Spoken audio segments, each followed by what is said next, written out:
अपने ही बुने जाल में फंस गया चुनाव आयोग। जी हाँ, नमस्कार, आप देख रहे हैं नव समाचार। मैं हूं रमाकांत उपाध्याय। बिहार में चुनाव आयोग द्वारा शुरू की गई स्पेशल इंटेंसिव रिवीजन प्रक्रिया अब स्वयं आयोग के लिए सिरदर्द बन गई। मतदाता सूची की शुद्धता सुनिश्चित करने के नाम पर शुरू की गई चुनाव आयोग की इस कवायद से जनता के मन में संदेह है, भय और असुरक्षा की भावना पनप रही है।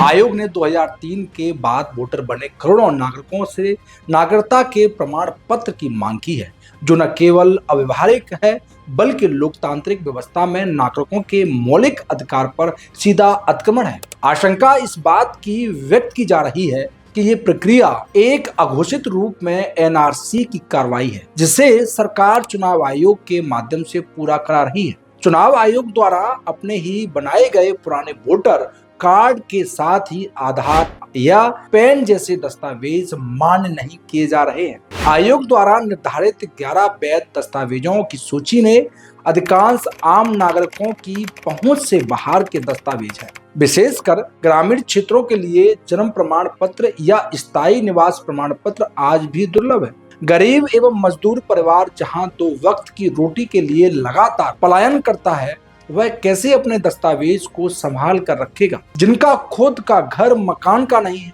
स्थायी रहने का प्रबंध नहीं है, उनसे उनके और उनके माँ बाप के जन्म मृत्यु के प्रमाण पत्र की मांग कर एक तरह से मौलिक अधिकारों पर सीधा हमला है। यह स्थिति तब और जटिल हो जाती है जब आयोग खुद स्वीकार करता है कि मतदाता सूची को शुद्ध करने की प्रस्तावित प्रक्रिया चुनाव आयोग के लिए भारी तकनीकी और प्रशासनिक चुनौतियों से भरी है। विपक्षी दलों द्वारा संयुक्त रूप से विरोध के स्वर तेज होते ही आयोग ने कुछ राहतों की घोषणा कर अपने कुछ कदम पीछे खींचे हैं। जैसे 2003 से पहले वोटर बने लोगों के बच्चों को अब स्वतः ही योग्य माना जाएगा। चुनाव आयोग का यह स्पष्ट और संशोधन चुनाव आयोग के प्रति अविश्वास को बढ़ा रहे हैं। स्पष्ट है कि चुनाव आयोग ने बिना पूरी तैयारी और राजनीतिक दलों से बात किए बिना मतदाता सूची में संशोधन के इतने बड़े फैसलों को मतदाताओं पर थोप दिया है, जिसमें करोड़ों मतदाताओं के हित जुड़े हैं। वह भी ऐसे समय पर जब चुनाव आयोग की विश्वसनीयता को लेकर लगातार विपक्ष चुनाव आयोग पर तीखे आक्षेप लगा रहा था। उस समय चुनाव आयोग द्वारा यह कदम उठाया गया कि चुनाव आयोग के इस तुगलकी आदेश से बिहार जैसे राज्य की सामाजिक राजनीतिक संरचना पर गहरा असर पड़ना तय है। यदि यह केवल वोटर लिस्ट के पुनरीक्षण और सही मतदाताओं के रूप में वोटर लिस्ट तैयार करने का प्रयास होता, इसमें पारदर्शिता और सुगमता होनी चाहिए थी, न कि शंका और डर का वातावरण बनाकर करोड़ों मतदाताओं को मतदाता सूची से बाहर करने का यह प्रयास माना जा रहा है। अब जरूरी हो गया है कि चुनाव आयोग अपनी भूमिका की गंभीरता को समझे, निष्पक्ष संस्था की छवि बना रखे। पूर्व मुख्य चुनाव आयुक्त TN सेशन के समय पर चुनाव आयोग की जो विश्वसनीयता थी, चुनाव आयोग को जिस रूप में लोगों ने पहले देखा है, वर्तमान में ठीक उसके विपरीत चुनाव आयोग ने अपने निर्णय एवं कार्य प्रणाली के कारण वर्तमान में बनाई है। अपने ही बनाए हुए नियम और जटिलताओं के मकड़ जाल में चुनाव आयोग उलझता जा रहा है। बिहार के नागरिकों से वोट देने का अधिकार छीनने की बजाय उन्हें सशक्त करने की जरूरत है। पिछले कई चुनाव में चुनाव आयोग की कार्य प्रणाली को लेकर लगातार विपक्ष आवाज उठाता रहा है। सैकड़ों मामले हाईकोर्ट और सुप्रीम कोर्ट में चुनाव आयोग की कार्य प्रणाली और निष्पक्षता को लेकर लंबित है।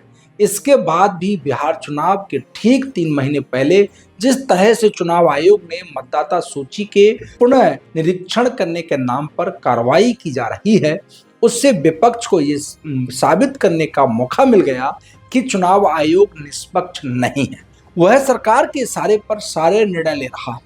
चुनाव आयोग में कभी नहीं हुआ था जो असम की एनआरसी के समय हुआ था। यदि वही नियम चुनाव आयोग बिहार चुनाव के लिए मतदाता सूची पुनरीक्षण के लिए लागू करता है, तो ऐसी स्थिति में चुनाव आयोग पर संदेह होना स्वाभाविक है। यह बात भी कहीं ना कहीं प्रमाणित होती है। सत्तारूढ़ दल भाजपा को फायदा पहुंचाने के लिए चुनाव आयोग द्वारा कार्रवाई की जा रही है। बिहार में मतदाता सूची परीक्षण के नाम पर करोड़ों मतदाताओं को मतदाता सूची से अलग करने की कार्रवाई चुनाव आयोग द्वारा की जा रही है। मतदाता सूची परीक्षण के नाम पर चुनाव आयोग बिहार में अपारदर्शी तरीके से मतदाताओं को जोड़ने और घटाने का काम करेगा, जिसके कारण चुनाव आयोग की विश्वसनीयता एक तरह से खत्म होती हुई दिख रही है। पिछले कई वर्षों में चुनाव आयोग ने जिस तरह से विपक्षी दलों को नजरअंदाज किया है, सत्तारूढ़ दल के खिलाफ शिकायतों पर चुप्पी साध रखी है, उसमें स्पष्ट चुनाव आयोग सरकार के दबाव में काम कर रहा है।